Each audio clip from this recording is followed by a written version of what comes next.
चलिए जी, अब हम लोग बनाएंगे डीपीपी 25 का क्वेश्चन। देखते हैं किस प्रकार से बनेगा। क्वेश्चन नंबर फर्स्ट है tan inverse 1/2 plus tan inverse 2/11 बराबर में tan इनवर्स a, तो a बराबर व्हाट, यही क्वेश्चन है। tan inverse 1/2 plus tan inverse 2/11 equal to tan inverse a, तो a का मान बताएं। देखो तो tan inverse x plus tan inverse y का रूल लगाओगे तो tan इनवर्स 1/2 प्लस 2/11 बटा 1 माइनस 1/2 गुने 2/11 आएगा और बराबर में tan इनवर्स a हो जाएगा। अब इसे हल करोगे तुम तो tan इनवर्स हट जाएगा, a का मान खाली बच जाएगा। मान लीजिए हाई या हाई हट जाएगा, दोनों तरफ से tan इनवर्स हटा दो तो ये बच गया यहाँ। अब 11 एकम 11 या 2 दूनी 4, तो 11 4 15 हो गया ऊपर। 11 दूनी 22 एकम 22 है, 2 एकम 2, 22 में से 2 गया 20 हो गया। अब ये कटाओगे तो 3 पचे 15 आएगा और 4 पचे 20 आएगा, तो 3/4 आंसर होगा ए का मान। ये कोई बड़ी बात थोड़ी है। 2 नंबर क्वेश्चन देखिएगा। 2 नंबर में लिखा है tan इनवर्स 1/2 अब प्लस tan इनवर्स 1/4, क्या होगा भैया, इसको हल करना है। तो ये भी उसी तरह से है, tan इनवर्स इधर लिख लो 1/2 जोड़ 1/4 बटा 1 माइनस 1/2 गुने 1/4, ये फॉर्मूला हो गया tan inverse x plus tan inverse y के रूल पर। 4 एकम 4 2 एकम 2, 4 2 6 हो गया ऊपर। और उसके बाद 4 दूनी 8 में से ये एगो कट गया, एगो घट गया तो 7 हो गया इधर, और tan इनवर्स यहाँ लग गया। अब यही तो आपका आंसर होगा, tan इनवर्स 6/7। ठीक है, आप इसको हल करोगे। 4 और 2 का जो है एलसीएम हम 8 बना दिए, जबकि 4 ही होता है। हम 8 बना दिए क्योंकि 4 से इधर गुना करेंगे, 2 से इधर गुना करेंगे, तो 4 2 6 हो गया। और यहाँ 4 और 2 का गुणनफल 8 आएगा, 8 8 कट जाएगा। उसके बाद 8 एकम 8 है, 1 एकम 1, 8 में से 1 गया 7, या वैसे जैसे भी आपको आए बटा के जोड़ कर लेना, इतना ही आंसर आएगा 6/7। ठीक है,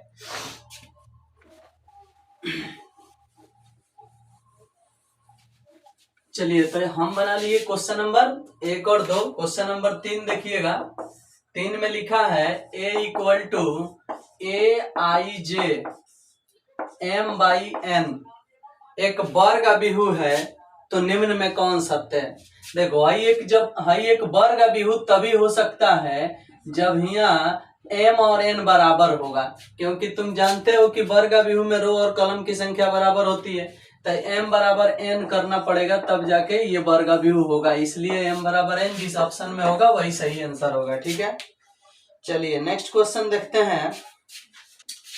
क्वेश्चन नंबर 4 कह रहा है कि यदि a equal to alpha beta gamma minus alpha दिया गया हो तथा a स्क्वायर बराबर i दिया गया हो, तो निम्न में कौन सत्य है।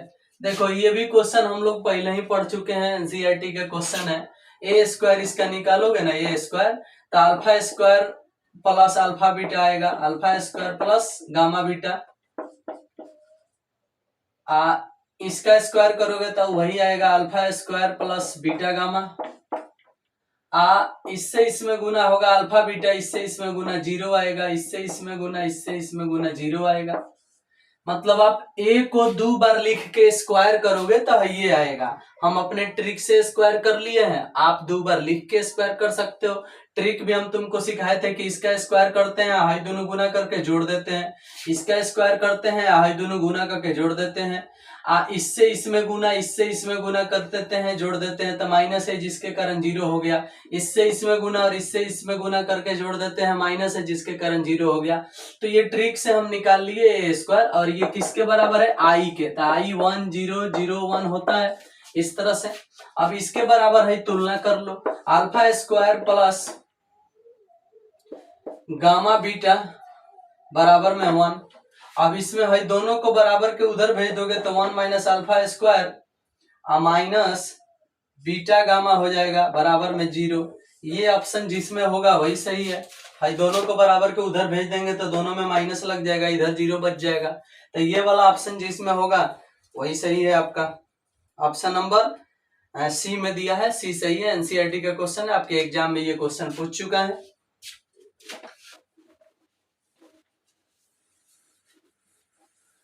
चलिए 4 के बाद हम देखेंगे क्वेश्चन नंबर 5। क्वेश्चन नंबर 5 कह रहा है a इक्वल टू I0 कर ए स्क्वायर का डिटर्मिनेंट निकालो। ए स्क्वायर का डिटर्मिनेंट दूसरा बार ये क्वेश्चन आया है डीपीपी में। बड़ी आसानी से आप समझ सकते हो कि पहले इसका ए स्क्वायर करोगे ना, ए स्क्वायर तो क्या होगा भैया, आई स्क्वायर 0 आई स्क्वायर ऐसे आएगा। इसका स्क्वायर करोगे तो कर लेना और फिर इसका डिटर्मिनेंट निकालना है। तो आई स्क्वायर का मान पहले होता है -1 0 -1। अब अगर हम कहें कि इसका डिटर्मिनेंट निकालो तो डिटर्मिनेंट करोगे तो -1 से -1 में गुना होगा तो +1 है, 0 से 0 में गुना 0 यानी एक आंसर आएगा। तो 5 नंबर का आंसर 1 आएगा। 5 नंबर का आंसर क्या आएगा, 1 आएगा। ध्यान दीजिएगा। अब क्वेश्चन नंबर 6 की बारी है। क्वेश्चन नंबर 6 कह रहा है कि यदि a इक्वल टू, यदि a n कोटि का, यदि a n कोटि का अशून्य वर्ग अभिहु हो, अशून्य वर्ग अभिहु हो तो a into adjoint of a बराबर क्या होगा। देखो भाई, एगो फार्मूला पढ़ाया गया होगा आपको जब भी एडज्वाइंट पढ़ाया गया होगा तब, जानते हो कौन सा formula, a into adjoint of A, चाहे adjoint of a into A बराबर होता है determinant of a into I के साथ n भी लगा सकते हो, डिटर्मिनेंट ऑफ in। समझ में आया, क्लियर करना। इतना बराबर इतना एक फार्मूला होता है। तो अगर कभी कभी आई के साथ में n नहीं भी दिया रहता है तो इस क्वेश्चन में भी ऑप्शन है होगा, n हो या ना हो, ऑप्शन यही होगा डिटर्मिनेंट ऑफ आई एन बोलो चाहे डिटर्मिनेंट ऑफ आई बोलो, क्योंकि इसी का मान पूछा गया है। तो ये पूछो चाहे ये पूछो, इसका फार्मूला है पढ़ाया गया है आपको, तो बड़ी आसानी से आप इसका आंसर है बता दीजिएगा, डिटर्मिनेंट ऑफ ए इंटू आई। यदि ए एन कोटि का वर्ग अभिहु हो, अशून्य अभिहु हो, मतलब शून्य अभिहु नहीं हो तब, ठीक है, तो उस वक्त ये फार्मूला लगता है। ये चीज आपको पढ़ाया गया है एनसीईआरटी के, थ्योरी कराए होंगे तब, याद रखना। और ये शायद क्वेश्चन 4.6 का पहला नंबर क्वेश्चन है, आप वहां देख सकते हो। चलो नेक्स्ट क्वेश्चन देख रहे हैं हम लोग। 7 नंबर कह रहे हैं कि AB के होल इनवर्स, AB के होल इनवर्स बराबर क्या होगा। देखो भैया, AB के होल इनवर्स बराबर होता है B inverse into A inverse. तो इसमें कुछ जाता नहीं है, बड़ी आसानी से बता सकते हो, B inverse into A inverse, ठीक है। क्वेश्चन नंबर 8 देखिएगा। 8 कह रहा है tan इनवर्स x बराबर क्या होगा। तो भैया tan इनवर्स x का आंसर ये हो सकता है cot इनवर्स 1/x, और यही ऑप्शन में है, कहीं देख लीजिए, ऑप्शन के अनुसार सी होगा। क्वेश्चन नंबर 9 देखिएगा। 9 में लिखा है cos इनवर्स cos 2π/3। अब देखो 2π/3 जो होता है ना, 2π/3 120 डिग्री, ये cos इनवर्स के रेंज के अंदर पड़ता है। cos इनवर्स का रेंज होता है 0 से पाई, यानी 0 से 180, 0 से 180 के बीच में 2π/3 पड़ता है, इसलिए इसका आंसर 2π/3 होगा। 10 नंबर क्वेश्चन देखिएगा। 10 करे sine inverse 3x - 4x cube. देखो ये फार्मूला होता है 3 साइन इनवर्स x का, तो इसमें कुछ सोचना ही नहीं है, 3 साइन इनवर्स x का फार्मूला है तो है। क्वेश्चन नंबर 11 देखिएगा। 11 में कह रहा है ABC 1 1 1 B plus C plus A plus B, इस तरह से, ठीक है। इसका क्या मान होगा। अब देखो इसमें इसको जोड़ोगे तो A plus B plus C एक जगह आ जाएगा, जो उनकी कॉमन होके 0 हो जाएगा, दो गो एक जैसा हो जाएगा, तो मतलब हाई वाला इसमें जोड़ दोगे तो A plus B plus C, A plus B plus C, A plus B plus C आ जाएगा। A plus B plus C बाहर कॉमन करोगे तो वहां भी 1 1 1 आ जाएगा, दो गो लाइन एक जैसा हो जाएगा, तो आंसर 0 होगा ही। 12 नंबर क्वेश्चन देखिएगा। 12 कह रहे कि यदि 7 और 2 समीकरण इतना क्या मूल है, हम तुमको फर्स्ट डीपीपी में पढ़ाए थे, 7 और 2 वाला जो मूल आता है ना, उसका आंसर याद रखो -9 होता है। अब ये याद हो भी जाना चाहिए, क्योंकि उस इसको बनाने में बहुत ज्यादा टाइम लगेगा, बहुत बड़ा बनता है, इसलिए आसानी से इसका आंसर याद रखा करो। इस टाइप के क्वेश्चन का उसमें हमने बना के भी बताया था आपको, -9 आंसर होगा इसका। चलिए नेक्स्ट क्वेश्चन देखते हैं। 12 के बाद हम क्वेश्चन नंबर 13 पर पहुंचेंगे। 13 कर है कि साइन 7x प्लस 3 का डीसी बताइए। कौन नहीं बताएगा भैया? साइन 7x प्लस 3 का डीसी, तो 7 गुना में आ जाएगा, कॉस 7x प्लस 3 हो जाएगा। यही आपका आंसर होगा। डीसी पूछ रहा है तो x का गुणांक बाहर आ जाता है गुना में। 14 नंबर क्वेश्चन देख लो। 14 कह रहा है कि y इक्वल टू ई के पावर tan इनवर्स x, तो डीसी बताओ। इसका डीसी बताना है तो पहले पावर का डीसी हो जाता है 1/1 प्लस एक्स स्क्वायर, ई के पावर एक्स के डीसी हो जाता है ई के पावर एक्स, यानी खूब आसानी से बताया जा सकता है ई के पावर tan इनवर्स एक्स बटा में 1 प्लस एक्स स्क्वायर। इससे एक में गुना होगा तभी आ जाएगा, नीचे वाला नीचे है, यही आपका आंसर होगा। देख लो, इंपॉर्टेंट क्वेश्चन है, एग्जाम का पूछा हुआ क्वेश्चन है। क्वेश्चन नंबर 15 देखिएगा। 15 में कह रहा है कि y equal to x log x, x log x का डीसी कितना होगा भैया? log x प्लस 1 होता है। log x प्लस 1 अगर ऑप्शन में नहीं हो तो log x होता है। जो ऑप्शन में हो देख लेना, ये भी सही है वो भी सही है। हाँ, लेकिन x बराबर 1 पर पूछ रहा है, तो 1 यहाँ रख दोगे तो log 1 का मान 0, खाली 1 आंसर आएगा। यहाँ 1 रख दोगे तो 1 से ही में गिना है, तो log e का मान 1 आता है। इसलिए जब एक रख दोगे x के जगह पर एक रखना है, एक रखने के बाद आपका आंसर क्या आएगा? 1 आएगा। 16 नंबर देख लो।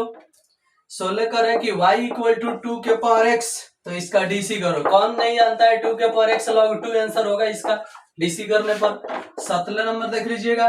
x इक्वल टू दिया है e के पावर y, dx बटा dy निकलना है।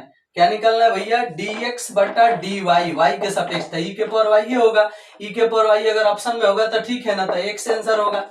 देख लो, बड़ी आसानी से इसका जवाब होगा। तो हाई ऑप्शन में दिया है, अगर ये नहीं दिया होता तो इसका मान कितना है? x था, x भी बोल सकते थे, लेकिन ऑप्शन में ये दिया है तो इसलिए ठीक है। 17 के बाद 18 नंबर में करे log e का डीसी बताओ। भैया log e अचर राशि है, उसका डीसी 0 होगा। बड़ी आसानी से आप बता सकते हो। नेक्स्ट क्वेश्चन में दिया है log e का डीसी पूछ रहा है, तो log e अचर राशि है, log e का डीसी 0 हो जाएगा 18 नंबर में। log e का डीसी 0। 19 नंबर देखिएगा।